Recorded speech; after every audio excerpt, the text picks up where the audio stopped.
Hello ಸ್ನೇಹಿತರೆ, ಇದು learner bridge ಅನ್ನುವಂಥ ಯೂಟ್ಯೂಬ್ ಚಾನಲ್. ಈ ಚಾನಲ್ನಲ್ಲಿ ಕನ್ನಡ ಮೀಡಿಯಂ ಗಣಿತ 5ನೇ ವರ್ಗದ ವಿಷಯವನ್ನು ಅಧ್ಯಾಯ 1ರಲ್ಲಿ 5 ಅಂಕಿಯ ಸಂಖ್ಯೆಗಳು ಅನ್ನುವಂಥ ಒಂದು 1ನೇ ಚಾಪ್ಟರ್ ಬಗ್ಗೆ, ಅದರಲ್ಲಿ ಈಗಾಗಲೇ ನಾನು ಈ ಹಿಂದಿನ ವಿಡಿಯೋದಲ್ಲಿ 3 ಪ್ರಶ್ನೆಗಳಿಗೆ ಉತ್ತರವನ್ನು ಕೊಟ್ಟಿದ್ದೇನೆ. ಈಗ ರೋಮನ್ ಅಂಕಿ 4 ನೀವು ನೋಡಬಹುದು. ಈ ರೋಮನ್ ಅಂಕಿ 4ದಲ್ಲಿ ಕೆಳಗಿನ ಪ್ರಶ್ನೆಗಳಿಗೆ ಉತ್ತರಿಸಿರಿ ಅಂತ ಹೇಳಿದೆ. ಅದರಲ್ಲಿ ರೋಮನ್ ಅಂಕಿ 4ರಲ್ಲಿ ಒಂದನೇದ್ದು 3 ಅಂಕಿಯ ಅತಿ ದೊಡ್ಡ ಸಂಖ್ಯೆಯನ್ನು ಬರೆಯಿರಿ ಅಂತ ಹೇಳಿದೆ. 3 ಅಂಕಿಗಳಿರಬೇಕು ಮತ್ತು ಅದು ಅತಿ ದೊಡ್ಡದಾಗಿರಬೇಕು. ನೀವು ನೋಡ್ಬೋದು 3 ಅಂಕಿಯ ಅತಿ ದೊಡ್ಡ ಸಂಖ್ಯೆ ಯಾವುದು ಅಂಥೇಳಿ ನೀವು ವಿಚಾರ ಮಾಡಿ. ಸ್ವಲ್ಪ ರೋಮನ್ ಅಂಕಿ ನೀವು 4 ತೆಗೆದುಕೊಳ್ಬೋದು. ಇಲ್ಲಿ 1ನೇ ಪ್ರಶ್ನೆಗೆ 3 ಅಂಕಿಯ ಅತಿ ದೊಡ್ಡ ಸಂಖ್ಯೆಯನ್ನು ರಚನೆ ಮಾಡಬೇಕು. ಅದರಲ್ಲಿ 3 ಅಂಕಿಗಳಿರಬೇಕು ಮತ್ತು ಅದು ದೊಡ್ಡ ಸಂಖ್ಯೆ ಆಗಿರಬೇಕು. ಉದಾಹರಣೆಗೆ 1 ಅಂಕಿ ದೊಡ್ಡದು ಯಾವುದಪ್ಪ ಅಂತಂದರೆ ನೀವು ನೋಡ್ಬೋದು, 1 ಅಂಕಿಯ ದೊಡ್ಡ ಸಂಖ್ಯೆ 9. ಇನ್ನು 2 ಅಂಕಿ ತಗೊಳ್ರಿ, ಇದು 99 ಆಗಿರ್ಬೋದು. 3 ಅಂಕಿ ತಗೋರಿ, 999. ಅವ್ರು ಕೇಳಿದ್ದು ಎಷ್ಟು ಹೇಳ್ರಿ? 3 ಅಂಕಿಯ ದೊಡ್ಡ ಸಂಖ್ಯೆ. ಇನ್ನು 2ನೇ ಪ್ರಶ್ನೆ ನೋಡ್ರಿ. 2ನೇ ಪ್ರಶ್ನೆ ಇಲ್ಲೇ 3 ಅಂಕಿಯ ಅತಿ ಚಿಕ್ಕ ಸಂಖ್ಯೆಯನ್ನು ಬರೆಯಿರಿ ಅಂತ ಯಾರ. 2ನೇ ಪ್ರಶ್ನೆ ಏನು ಹೇಳ್ರಿ? 3 ಅಂಕಿಯ ಅತಿ ಚಿಕ್ಕ ಸಂಖ್ಯೆ. ನೀವು ನೋಡ್ಬೋದು ಇಲ್ಲೇ 3 ಅಂಕಿಯ ಅತಿ ಚಿಕ್ಕ ಸಂಖ್ಯೆಯನ್ನು ನಾವು ಗುರುತಿಸಬೇಕು. ಈಗಾಗಲೇ 3 ಅಂಕಿಯ ದೊಡ್ಡ ಸಂಖ್ಯೆಯನ್ನು ನೀವು ನೋಡಿದ್ರಿ. ಇಲ್ಲೇ ಇನ್ನು ಚಿಕ್ಕ ಸಂಖ್ಯೆಯನ್ನು ಈ ಉದಾಹರಣೆಗಾಗಿ ನೋಡ್ಬೋದು. ನೀವು ಇದನ್ನ ಉಲ್ಟಾ 1 ಅಂಕಿಯನ್ನು ತಗೊಂಡು ಹೋದ್ರೆ ಇದರೊಳಗೆ ಚಿಕ್ಕ ಸಂಖ್ಯೆ ಯಾವುದು? 1. 2 ಅಂಕಿದಿತ್ತಂತಂದ್ರೆ 2 ಅಂಕಿದು ಸಂಖ್ಯೆ ಅತಿ ಚಿಕ್ಕದಾಗಿರಬೇಕು. ಇಲ್ಲಿ 99 ತಗೊಂಡ್ರು ಅಂತಂದ್ರೆ ಇಲ್ಲಿ ಅದು 10 ಆಗಿರಬಹುದು. ಇನ್ನು 3 ಅಂಕಿ ತಗೊಂಡ್ರೆ ಅದು 100.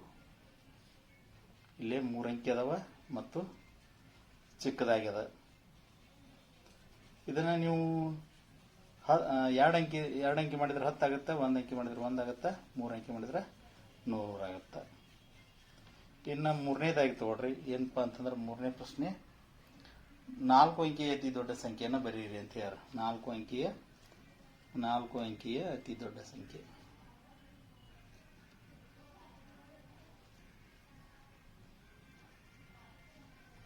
ನಾಲ್ಕು ಅಂಕಿ ಇರಬೇಕು. ಉದಾಹರಣೆಗೆ ಒಂದ್ರ ನಿಮಗೆಲ್ಲ ಗೊತ್ತೈತಿ 9.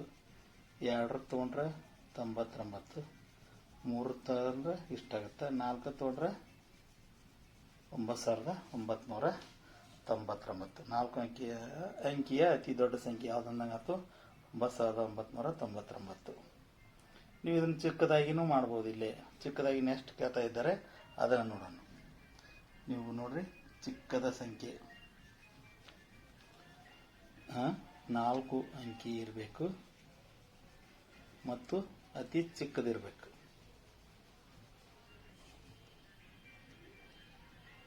ಹೌದಾ? ನೀವು ಈಗಾಗಲೇ ನೋಡಿದಿರಿ. ನೀವು ಇಲ್ಲಿ ಯಾವುದಂತಂದ್ರೆ 3 ಅಂಕಿದು ನೋಡಿದ್ದೀವಿ. ಇನ್ನು 4 ಅಂಕಿದು ನೋಡೋಣ. 4 ಅಂಕಿದು ನೋಡಿದಾಗ ನೋಡೋಣ. 1 ಅಂಕಿದು ನೋಡಿದರೆ 1, 2 ಅಂಕಿದು ನೋಡಿದರೆ 10, 3 ಅಂಕಿದು ನೋಡಿದರೆ 100, 4 ಅಂಕಿದು ನೋಡಿದರೆ 1000, 5 ಅಂಕಿದು ನೋಡಿದರೆ 10,000. ಹೌದಲ್ವಾ? ಈ ಥರನಾಗಿ ನೀವು ಚಿಕ್ಕ ಸಂಖ್ಯೆಯನ್ನು ಗುರುತಿಸ್ಬೋದು. ಇದು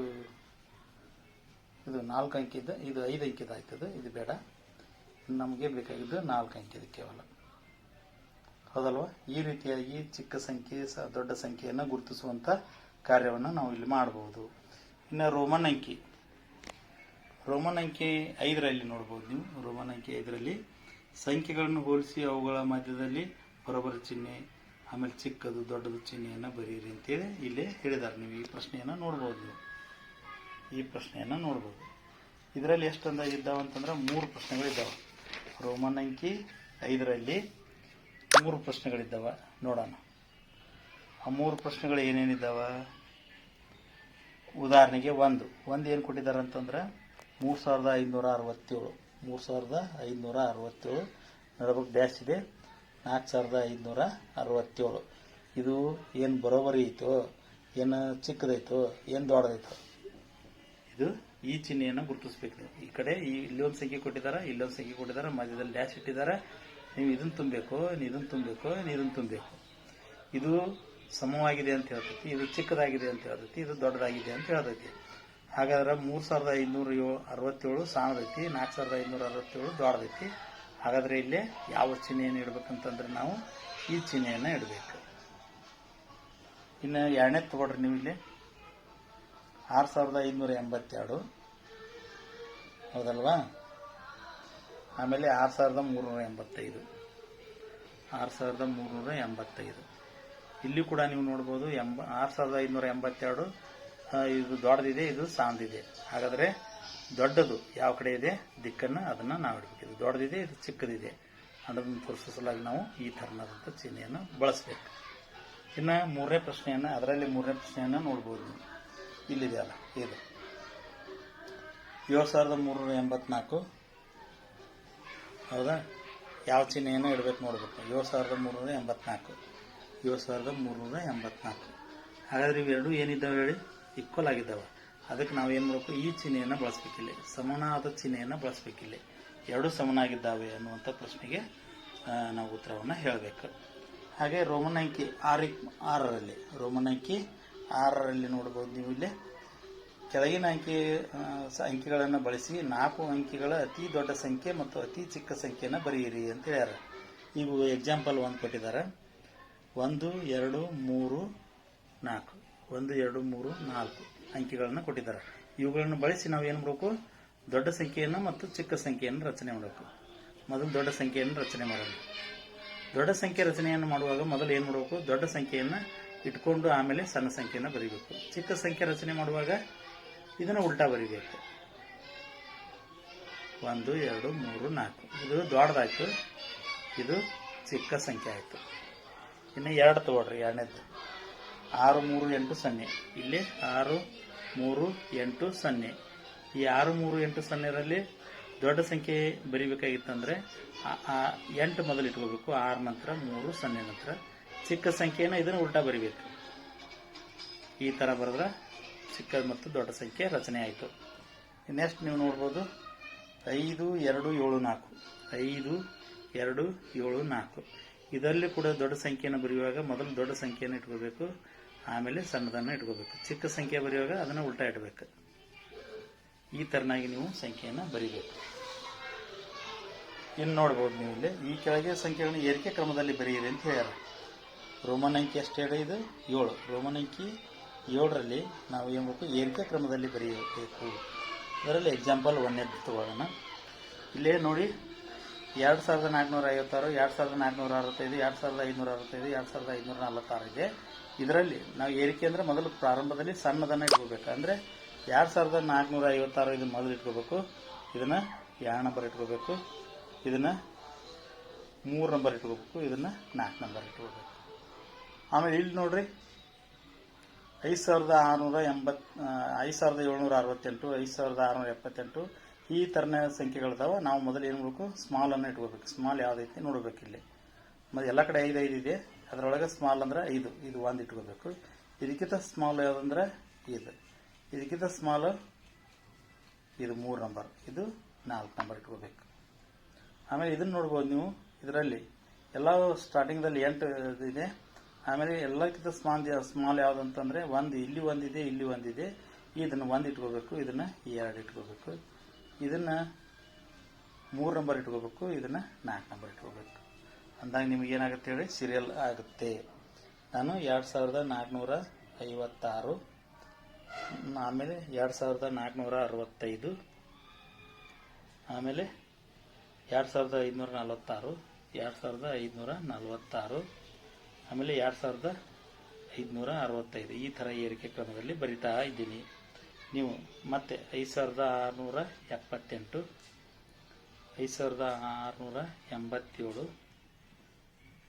ಆಮೇಲೆ 5768, ಆಮೇಲೆ 5867, 5867 ನೀವು ನೋಡ್ಬೋದು ಇಲ್ಲಿ ಏರಿಕೆ ಕ್ರಮದಲ್ಲಿ ಆಗಕತ್ತಿದೆ ಅಂತೇಳಿ. 8109, 8190, 8901, ಆಮೇಲೆ 8910, 8910 ಈ ಥರ ಇವುಗಳನ್ನೆಲ್ಲವನ್ನು ನಾನು ಏನು ಮಾಡಿದ್ದೀನಿ ಅಂದರೆ ಏರಿಕೆ ಕ್ರಮದಲ್ಲಿ ಕೆಳಗಿನಿಂದ ಮೇಲ್ಗಡೆ. ಇನ್ನು ರೋಮನ್ ಅಂಕಿ 8ರಲ್ಲಿ ರೋಮನ್ ಅಂಕಿ ಪ್ರಶ್ನೆ 8 ಏನಿದೆ ಹೇಳಿ, ಕೆಳಗಿನ ಸಂಖ್ಯೆಗಳನ್ನು ಏರಿಕೆ ಕ್ರಮದಲ್ಲಿ ಬರೆಯುವುದು ಅಂದ್ರೆ ಉಲ್ಟಾ. ಇಲ್ಲಿ ಏನು ಬರೆದಿದ್ದೇವಲ್ಲ ಇದನ್ನು ಏರಿಕೆಯಲ್ಲಿ ಬರೆದಿದ್ದೇವೆ, ಇದನ್ನ ಏನು ಮಾಡ್ಬೇಕಂದ್ರೆ ಇಳಿಕೆಯಲ್ಲಿ ಬರೀಬೇಕಿನ್ನ. ಉದಾಹರಣೆಗೆ 1 ನೋಡೋಣ, ಇಲ್ಲೇ ಗುರುತಿಸ್ಕೊಳ್ಳೋಣ, ಅಂದ್ರೆ ಈಸಿ ಆಗುತ್ತೆ ನಮಗೆ. ಇಲ್ಲಿ ನೋಡ್ಬೋದು ನೀವು, ಮೊದಲನೇದಾಗಿ ನಾವು ದೊಡ್ಡ ಸಂಖ್ಯೆಯನ್ನು ಬರೀಬೇಕು. ದೊಡ್ಡದು ಯಾವುದಂದ್ರೆ ಇದಿದೆ, ನೆಕ್ಸ್ಟ್ ದೊಡ್ಡದು ಇದು, ಸೆಕೆಂಡು ಇದು, ಆಮೇಲೆ ಇದು ಥರ್ಡ್, ಇದು ಫೋರ್ತ್. ಇಲ್ಲಿ ಕೂಡ ಮೊದಲು ನಾವು ಏನು ಮಾಡ್ಬೇಕಂದ್ರೆ ದೊಡ್ಡ ಸಂಖ್ಯೆಯನ್ನು ಬರೀಬೇಕು. ದೊಡ್ಡ ಸಂಖ್ಯೆ ಅಂತಂದ್ರೆ ಇದು, ಅದರ ನಂತರ ಇದು, ಅದರ ನಂತರ ಇದು, ಅದರ ನಂತರ ಇದು. ಎಲ್ಲದಕ್ಕಿಂತ ದೊಡ್ಡ ಸಂಖ್ಯೆ ನೋಡ್ರಿ, ಎಲ್ಲದಕ್ಕಿಂತ ದೊಡ್ಡ ಸಂಖ್ಯೆ ಅಂದ್ರೆ ಇದು, ಸೆಕೆಂಡ್ ಒನ್ ಇದು, ಥರ್ಡ್ ಒನ್ ಇದು, ಫೋರ್ತ್ ಒನ್ ಇದು. ನೀವು ನೋಡಿದಿರಲ್ಲ, ಈ ತರನಾಗಿ ಎಲ್ಲ ಸಂಖ್ಯೆಗಳನ್ನ ಬರದೆ ಈಗ ನಾವು ಅದನ್ನ ಇಳಿಕೆ ಕ್ರಮದಲ್ಲಿ ಬರೆಯೋಣ. 3830, 3038, ಆಮೇಲೆ 2947, 2930, 2930, ಆಮೇಲೆ ಎರಡನೇ ತಗೊಳ್ಳಿ 4982, ಆಮೇಲೆ 4892, ಆಮೇಲೆ 4792, ಆಮೇಲೆ 4082. ಮೂರನೇ ತಗೊಳ್ಳಿ 5978, 5878, 5778, 5678. ಅಂದ್ರೆ ಇಳಿಕೆ. ಇಳಿಕೆ ಅಂತಂದ್ರೆ ಪ್ರಾರಂಭದಲ್ಲಿ ದೊಡ್ಡದಿರ್ಬೇಕು, ನಂತರದಲ್ಲಿ ಏನಾಗಿರ್ಬೇಕು ಅಂತಂದ್ರೆ ಈ ತರ, ಇಲ್ಲಿ ತೋರಿಸ್ತಾ ಇದ್ದೀನಿ ನೋಡಿ ಸ್ನೇಹಿತರೆ, ಈ ತರ ಇರಬೇಕು ಇಳಿಕೆ. ಏರಿಕೆ ಅಂತಂದ್ರೆ ಈ ತರ, ಸ್ಮಾಲ್ ದಿಂದ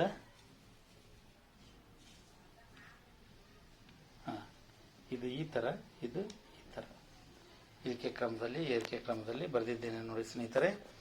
ಹಾಗಾದ್ರೆ ಸ್ನೇಹಿತರೆ, ಈ ಒಂದು ಅಧ್ಯಾಯ 1ಕ್ಕೆ ಸಂಬಂಧಪಟ್ಟಂತ ಎಲ್ಲ ಪ್ರಶ್ನೆಗಳಿಗೆ ನಾನು ಇಲ್ಲೇ ಉತ್ತರಿಸಿದ್ದೇನೆ. ನೀವು ಇದನ್ನು ರೆಫರೆನ್ಸ್ ಇಟ್ಟುಕೊಂಡು ನೀವು ಕಂಟಿನ್ಯೂ ಆಗಿ ಮುಂದುವರಿಸಿ.